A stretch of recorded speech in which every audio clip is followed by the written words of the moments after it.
Hello everyone and welcome to LinkedIn Live session. And I am hosting two incredible leaders.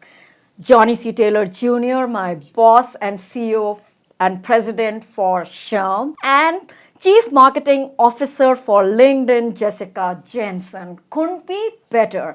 And the session is really not only close to my heart, it is close to everybody's heart in this chaotic world. Workplaces, how to bring fun and civility and respect. And in the world of technology and AI, how do we reshape the journey not by replacing human, but by amplifying? As in SHRM, we say, AI plus HI brings ROI.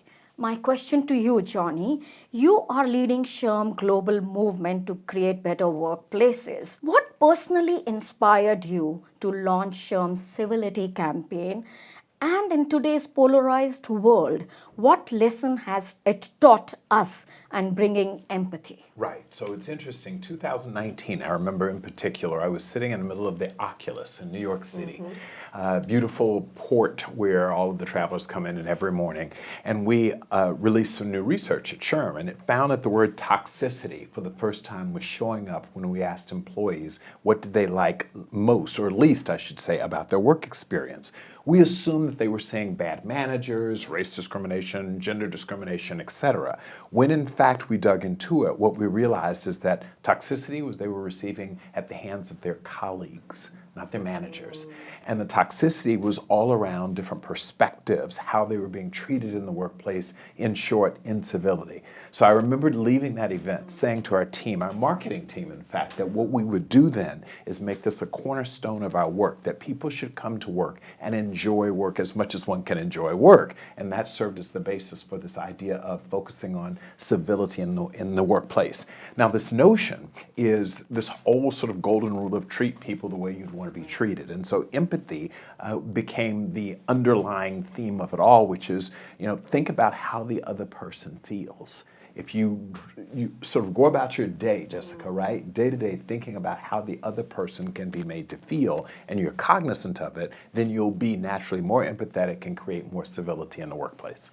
Yes, and it is how you give the message is more important. That's right. Am I right? That's right. And I know, thank you so much, Jessica, for your opening address and your learning from India and how we create fun at workplaces. And my question to you is, how do you see digital transformation enhancing rather than diminishing human connections and belonging at work? Right. And also, I know India's 63 million small and medium-sized businesses in tier 2 and tier 3 cities, and LinkedIn is playing a very important role.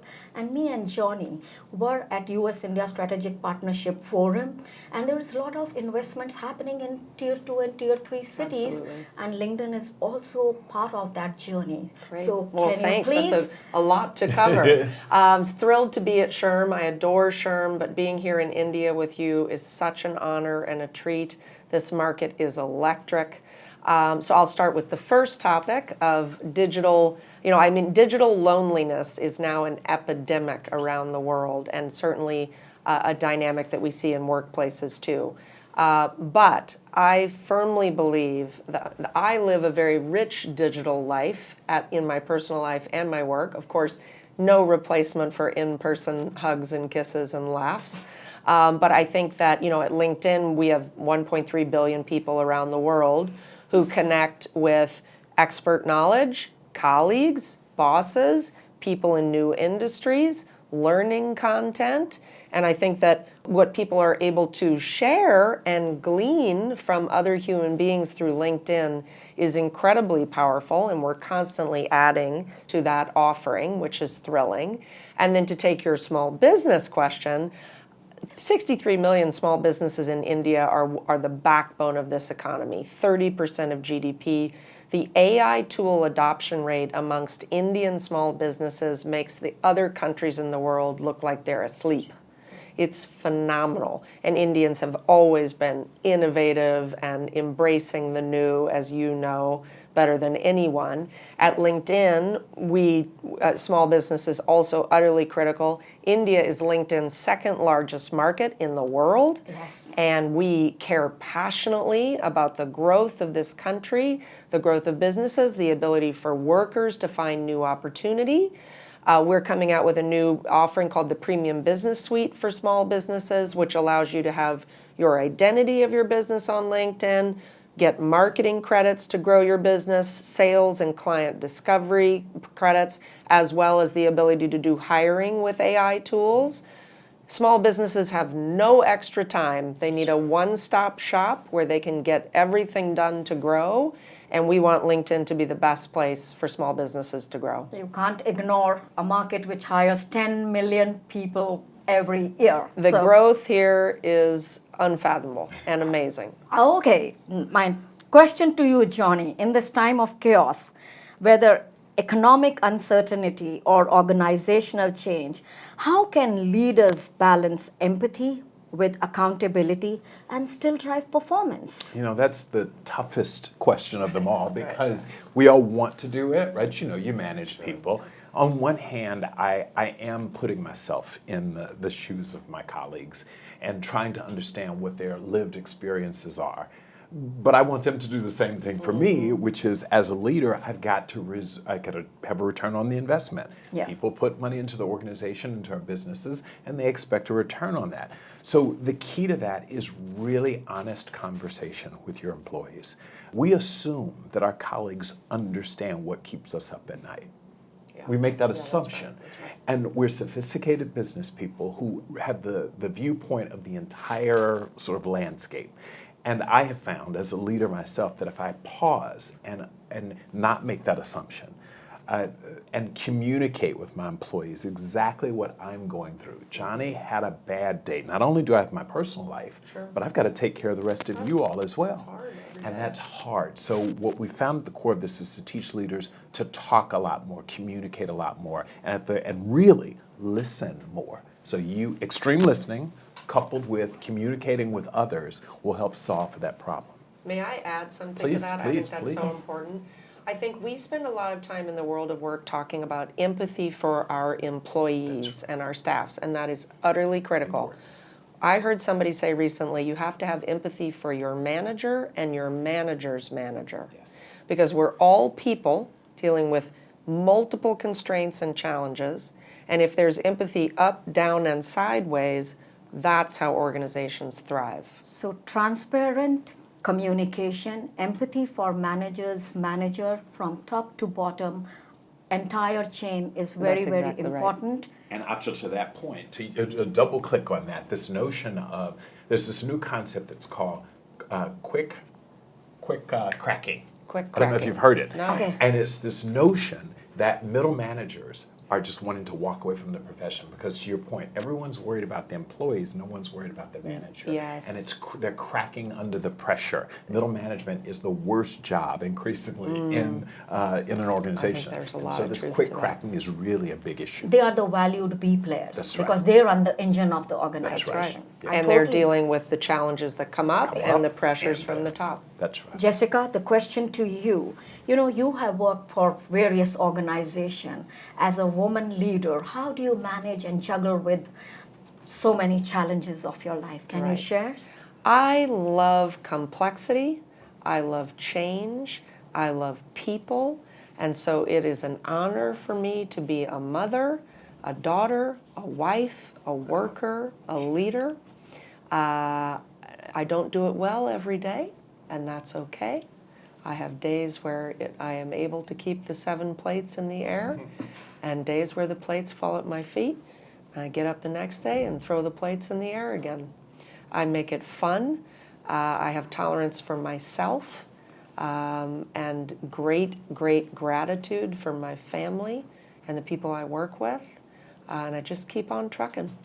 Yeah, it is good to accept, sometimes you fail, and Absolutely. grace and gratitude is important with grit and gumption. Am I right? I think you exemplify that. Yes, yes. Okay, Johnny, I would ask about SHRM's global footprint and your role in helping organizations with civility and humanity in this digital era. Yeah, so globally, that's the opportunity for us. SHRM was founded in the US in 1948, and so we're just celebrating 76 or so years. So we're coming around. But most of that growth, in fact, overwhelmingly most of that growth was domestic. And so I'm sort of jealous of what you have at LinkedIn because you have seized this opportunity. Well, 20 years ago, we came to India. We were in two markets, China and India, because we saw the population growth occurring in those parts of the world. India has exploded for us. And so I was fortunate to have been the board chair at the time. So now I've been the CEO for only 8 years. I stepped away from the organization, came back 12 years later, and our investment 20 years ago has now begun to finally pay off. And people don't realize this is a long, long time coming, but thanks to leaders like you, we've seen that happen. Now, this point of civility and empathy in the workplace, what I understand, and particularly empathy, is the world thinks differently around the world, if that makes sense. Of course. And so much of what we've had to learn and build the muscle within the organization is around understanding the cultures, the values, the mores, the folkways of this environment and this culture, which are very different than those in the United States. And that's really been a challenge for us as an organization. It's really easy, as we know, to say, do it this way because this is the way we do it in the US, as opposed to learning, being empathetic and understanding that those people in the other parts of the world want to be heard, seen, and valued as much as we do.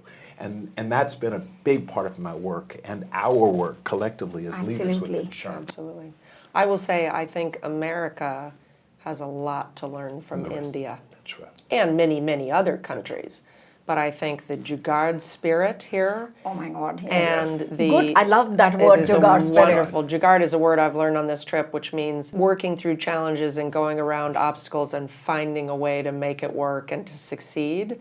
I would like to see a lot more of that spirit in my home country. God knows. Entrepreneurship, women grow businesses here at an incredible rate. So I think we can take a lot of Indian learnings home to the United States. I totally agree with you. And my question to both of you, and you can start first. Gen Z is entering the workforce with a bold voice and clear values. How do you see this generation reshaping workplace culture, and what can leaders learn from them about authenticity and fun? I could not be more elated that this generation is joining us in the world of work because they care about values. They care about the mission and the activities of the organizations they join. Do they help society? Are they meaningful? They care about using their real voice and expressing their opinions. They care much less about title or rank or career path or in some cases also money. And I think that they are forcing us to shake the snow globe of work and rethink what matters. And I learn a great deal from the younger people that I work with on my team. Do you think they are entitled? Some of them are, certainly, but so are people my age. You know, I work in Silicon Valley. There's a lot of entitled 50-year-olds. So I think, you know, attitudes span generations, and we have to teach people to not be entitled and that you get what you work for and what you earn, and that hard work still matters. But we can do it in different, flexible ways. Johnny, your thought, and then I have to do a rapid fire in 5 minutes. Well, mine will be simple. Ditto. Ditto. And I just add one other thing. This idea that we can learn from them as well, and they can learn from us. Exactly. Because we do have a responsibility as people who have seen season after season life happen. That's you right. know, all of us in our 20s thought we had it all figured out. And the world is a lot more complicated than what a 20-year-old actually can fully appreciate. So I think we have to somehow, and I think every generation is challenged with this, we've got to make sure that we impart to them the knowledge that we've been able to get over those 30 or 40 years. I'm not going to go to 50. Getting closer all the time. Exactly, if we're lucky. Right. Well, I would say thank you so much it's for a joining us to delight. this Thank LinkedIn you. Live session.